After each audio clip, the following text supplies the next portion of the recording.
Espèce d'enfoiré là. Comment ça me fait chier là. Rien à foutre.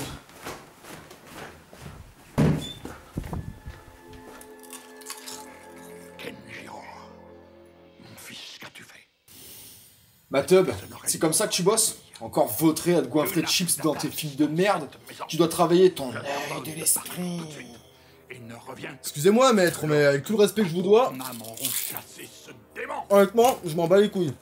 Parce que là, je suis en train de regarder American Samurai, ça me fait très bien travailler mon œil de l'esprit. Donc vraiment, je m'en bats les couilles quoi. Alors, complet quoi. Complet. American Samurai n'exploite pas la profondeur de l'œil de l'esprit. Papy, tu commences vraiment à me les briser avec ton œil de l'esprit quoi. Œil de l'esprit, c'est trop bien. Vas-y, mais putain, mais dégage quoi. Los Angeles, 5 ans plus tard. Putain, mais ferme ta gueule quoi. Ferme ta gueule. Putain, mais il a senti arriver ça, ton œil de l'esprit!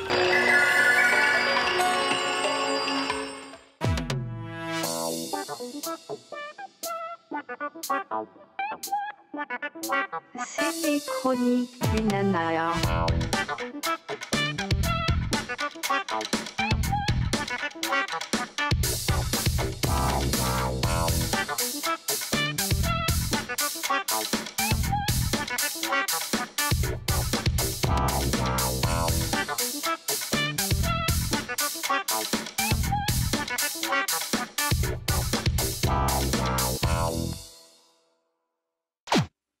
Salut à tous les cas carnivores, et comment va ma tub aujourd'hui?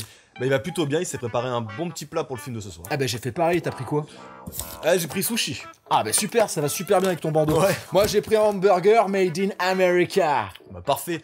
Bon bah je crois que la question sur le film de ce soir ne se pose plus. Bah tu m'étonnes. American Samurai. Mayday, Mayday. On a des problèmes. Ah c'est sûr ouais, et je pense que le problème va durer un quart d'heure. Et ça commence très fort avec d'énormes erreurs dès le départ du film. Un avion jaune, puis blanc, puis jaune, puis blanc. 3 passagers dont un bébé à son bord, ainsi que toute l'équipe technique du film que l'on aperçoit dans les reflets. L'avion a malheureusement un grave problème, hop, je touche tous les boutons pour nous sauver, et les passagers décident d'atterrir paisiblement sur des arbres.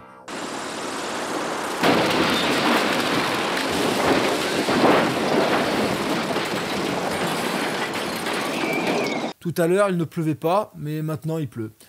Bon alors on va expliquer un petit peu l'histoire pour que tout le monde comprenne bien. Donc après cette superbe intro, on apprend que les passagers de l'avion sont morts, sauf l'enfant prénommé Andrew. Il va être sauvé et élevé par un maître qui va lui enseigner les codes du samouraï, et surtout... L'œil de l'esprit. Je sens une présence. Que veux-tu dire? Kenjiro. Il est là, je le sens. Mais il ne veut pas s'approcher. Oh, il a senti Je une sens la paix de colère l'esprit. qui est en lui, père. Elle est tellement forte qu'elle empoisonne l'air. Bref, Kenjiro est donc le fils biologique du maître. Andrew étant devenu le chouchou à son maître, Kenjiro n'est pas du tout content et décide de se joindre au Yakuza parce que c'est un méchant, très méchant. Vraiment très méchant. Bon, ben maintenant qu'on a planté le décor et qu'on a parlé des personnages, ce serait bien de se concentrer un petit peu sur les acteurs en question. Ben carrément. Bon alors, David Bradley, mec. Alors Mark Dacascos, qui joue Kenjiro, est un spécialiste en arts martiaux puisqu'il en pratique 8 différents, même si ça ne saute pas aux yeux dans le film. Il a participé à plusieurs grosses productions telles que Crying Freeman. Ouais, mais David Bradley? Il a aussi joué dans Le Pacte des Loups aux côtés de Vincent Cassel, Samuel Le Bihan et Monica Bellucci. Il a malheureusement joué également dans de nombreux nanars et reste, en ce qui nous concerne, un acteur sous-estimé. Ouais, mais David Bradley, mec. Allez, pour te faire plaisir, on va en parler un peu. David Bradley incarne un homme très viril du nom d'Andrew Collins. Sa filmographie n'a rien de transcendant, à part des rôles de ninja américain et de policier cyborg. Dans American Samurai, il joue un personnage à la voix très détendue, monocorde et très articulée. Parce que je crois que je peux trouver le meurtrier. Et c'est aussi quelqu'un qui est tout le temps d'accord apparemment. Ok, d'accord. Va-t'en. Je te garantis que tu ne verras pas des masses. D'accord. On se va, d'accord. D'accord. Bon bah c'est bon là, tu l'as eu ton moment David Bradley là, t'es content? On peut reparler de Mark Dacascos, en fait. Donc notre cher Andrew, une fois son entraînement terminé, part en héritant du sabre ancestral de la famille Sanga. Mais des vilains débarquent chez lui dans le but de lui voler ce bien. On va s'occuper de sa petite gueule. Andrew leur pète leur petite gueule, mais se reçoit tout de même une balle qu'il retirera à main nue grâce à... L'œil de l'esprit. Il est maintenant temps de tirer les choses au clair. Après 3 mois, l'enquête de la police n'avait toujours abouti à rien. quand Finlay de la Gazette de Los Angeles m'appela. Il voulait que j'aille en Turquie terminer l'enquête sur laquelle Ben Levy travaillait avant son meurtre. Putain, mais alors ça c'est fort. En 2 secondes, les mecs ils arrivent à t'implanter 2 nouveaux personnages, Levy, Finlay, que tu vois pas et que tu verras jamais. Ça c'est du raccourci de scénario. Cherche pas à comprendre, mec. Ils ont juste voulu planter un scénario prétexte pour faire partir le héros en Turquie. Andrew est un journaliste. Levy est mort, Finlay, son pote, lui demande d'enquêter et Andrew se rend compte que la manière dont cet homme est mort ne lui est pas inconnue. Comme dessert, il y a mieux. Du coup, une photographe avec qui il doit collaborer débarque pour l'accompagner dans son périple. Le dîner qu'ils passent ensemble est relativement hors du commun. Il était... Pourriez-vous me passer la sauce? Bien sûr. Merci. C'était mon meilleur ami et un très bon correspondant. Vous me passez l'autre? Parce qu'il a été tué avec un sabre, voilà tout. Comme celui que vous aviez dans cette vitrine? C'était plus qu'un simple sabre. Et avec des bruitages qui n'ont rien à faire là. Vous m'avez entendu? Oui. Oui. Mais qu'est-ce qu'il fout là, ce bruitage, sérieux? Le son est passé dans le micro pendant le tournage et ils ont trouvé que c'était cool?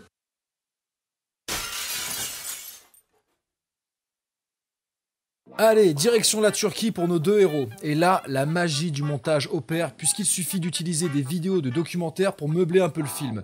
Et qu'il suffit également de filmer de loin pour faire parler 2 personnes qui, a priori, ne parlent pas. Tu vois, je te les aurais expliqués si au moins tu m'avais laissé placer un mot. Maintenant, tu n'as plus qu'à être patiente. Comment je peux l'être quand tu veux m'entraîner dans une prison turque? Ne sois pas ridicule et garde ton énergie pour autre chose. Pourquoi? Pour vous, peut-être, monsieur le génie.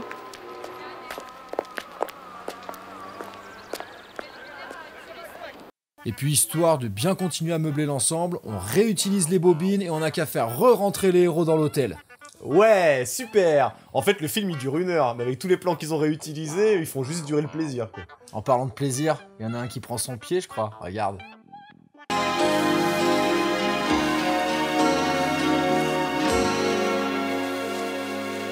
Ouais, bah en parlant de pied, c'est quoi ce bordel? Ça existe cette position sexuelle en étant positionné cul à cul? Ah oui, c'est très original en effet. Et en plus, c'est pas les mêmes acteurs. Lui, il a option poil sans muscle et le héros a option muscle épilé, quoi.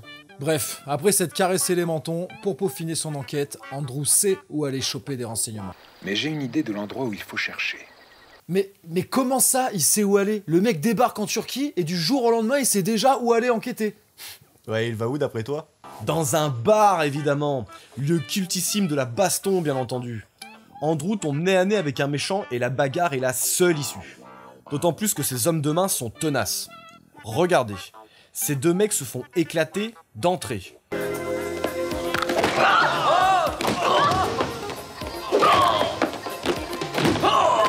Mais ils sont pourtant assis confortablement sur le plan suivant, jusqu'à ce que le second se relève pour se refaire éclater. Bon, ben là au moins il est sûr de les avoir bien éclatés. Hein. Ouais, enfin le mec il vient de se faire taser, enlever avec sa meuf, et pour finir où d'après toi? Bah je sais pas. Mais au paradis, mec! Dans la référence du nanar! Le combat en arène!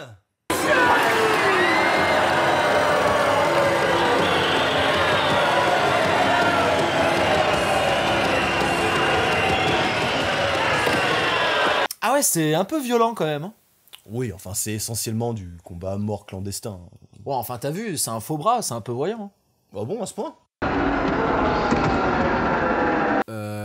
Bah ouais, ça me paraît clair. Donc dans cette arène, on apprend que Kenjiro le Yakuza est derrière tout ça, évidemment. Et j'ai trouvé un vice encore plus grand. Le combat à mort. C'est un peu le bordel et tout se mélange là, non? Le titre du film, c'est bien American Samurai. Ouais, mais tu peux aussi l'appeler La Loi du Samouraï, c'est son 2e titre. Ouais, enfin, vu comment ça se présente là, c'est plutôt le samouraï américain qui part en Turquie défoncer des Yakuza. C'est chelou, quoi. Ouais, enfin, t'as pas encore vu le casting des combattants, hein, c'est juste improbable. On a du classique avec plusieurs asiatiques, mais on a aussi un viking, un grand blond dégueu avec un truc bizarre sur le front, l'américain qui est venu avec son pauvre la gueule, et Conan le barbare.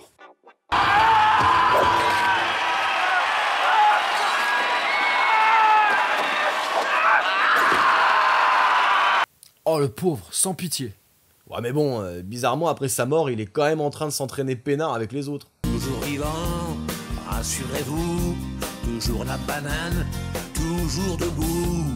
Toute la partie arène du film est de l'exagération et de l'incohérence pure. Ce type, par exemple, se fait blesser au bras le premier jour, mais décide de guérir sa plaie 2 jours plus tard. Arène, 3e jour.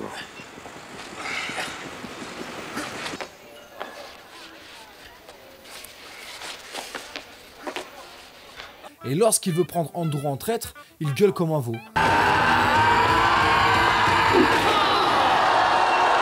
C'est vrai que c'est efficace en termes de discrétion pour surprendre son adversaire.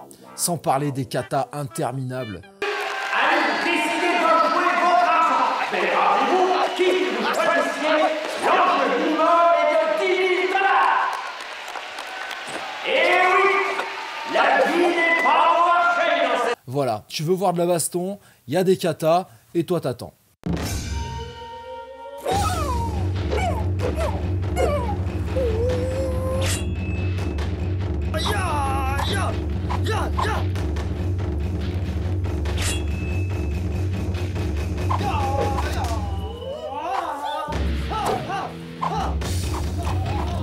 Ouais, ça va commencer là, il se prépare. Ça va être intense.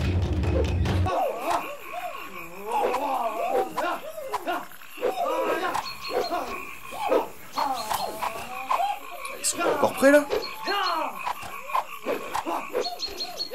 Pendant ce temps, Andrew reste calme, serein grâce à L'œil de l'esprit. taille du bambou et se remémore les instants passés avec son père.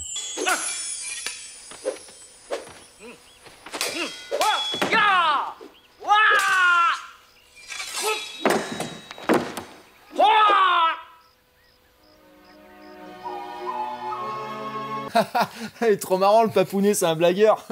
Non, faites pas ça! Mais non, c'est un papounet. D'ailleurs, en parlant de blague, écoute celle-là.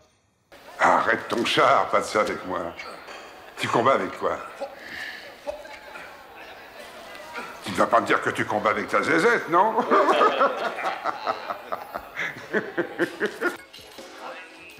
Tu combats avec quoi? Bah réponds-moi, me dis pas que tu combats avec ta zézette. Bah si, justement.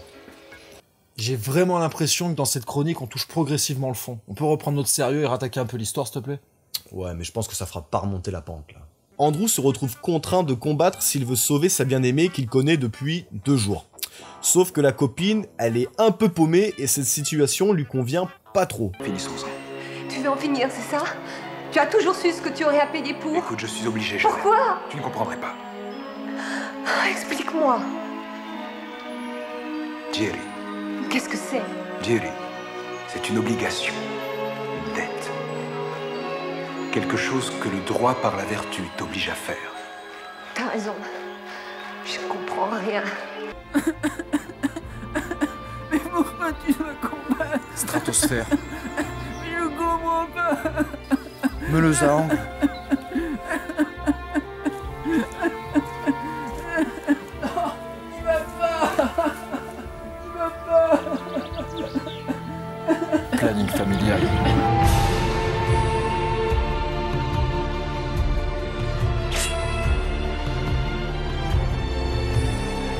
De fil en aiguille, Andrew se retrouve face à Kenjiro dans un combat final époustouflant.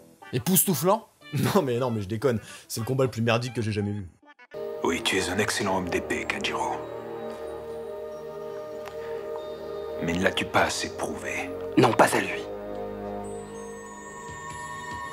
Pas avant que je t'ai tué, Drew. Ainsi, je prouverai au monde que tu étais indigne de l'honneur de ma famille et de la tradition samouraï. Seulement alors ce vieil homme stupide réalisera qu'il a eu tort.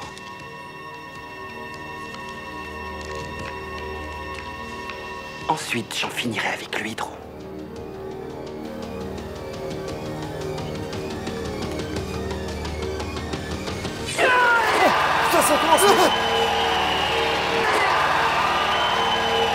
Non mais c'est quoi ce geste ridicule? Activia agit naturellement à l'intérieur et contribue à votre bien-être. Ce combat est le plus dégueulasse du film et peut-être même le plus dégueulasse du monde. À notre avis, les 2 acteurs n'étaient pas tous les 2 présents le jour du tournage puisqu'il n'y a aucun plan où ils sont ensemble à l'écran. Petit aperçu. On se bat, d'accord.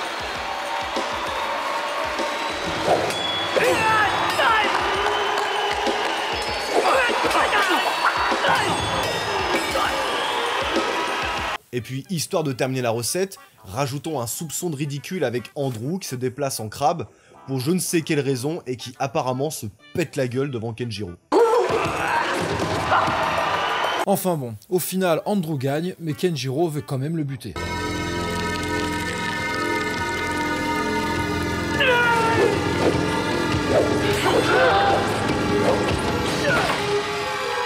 Ah ça c'est très moche ça. Et comme d'hab, fin de nanar expéditive. C'est fini.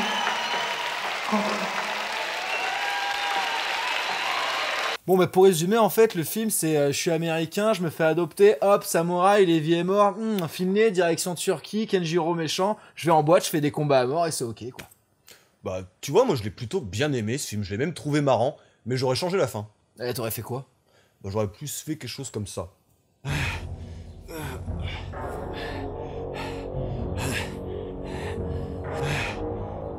Allez on arrête là, tas de merde.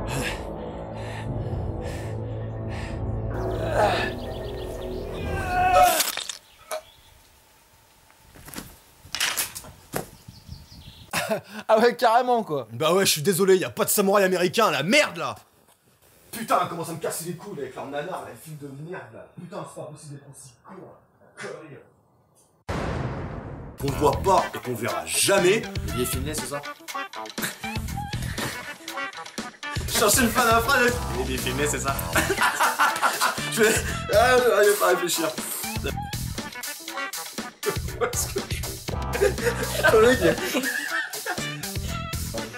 Attends parce que... Attends, on va remettre là. On va dire que t'as les noirs et j'ai les blancs. Ce sont tous les deux un noir. Vas-y ça va. Je prépare un petit peu. Un petit peu. Un petit peu là.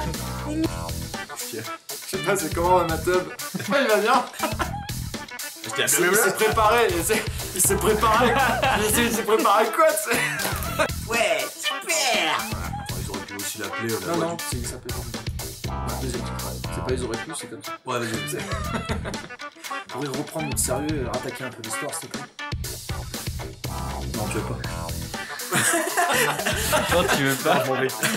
Jiro, dans un combat. C'est trop là. Je repense à la phrase, le mec il se fait taser, il se fait kidnapper, il faut aller où? Et dans une arène de combat. Pas de chance avec sa journée quoi. Ouais, ça arrive. Ouais, impeccable. Bon bah je crois que la question se pose.